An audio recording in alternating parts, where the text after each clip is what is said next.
So you might be trying to go ahead and actually switch accounts on Discord Mobile. Hey, and welcome back. But make sure that you watch this until the very end so that you don't make any mistakes in this process. At the moment there is one way to switch between two accounts. Let's jump right in. Open up Discord. At the bottom right you will see your profile icon.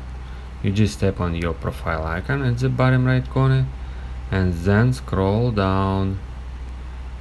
In the very bottom you will see logout.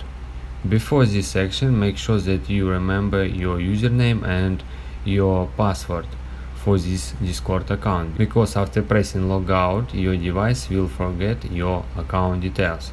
So what we need to do, just tap on logout and then proceed to logout. Here you will see login.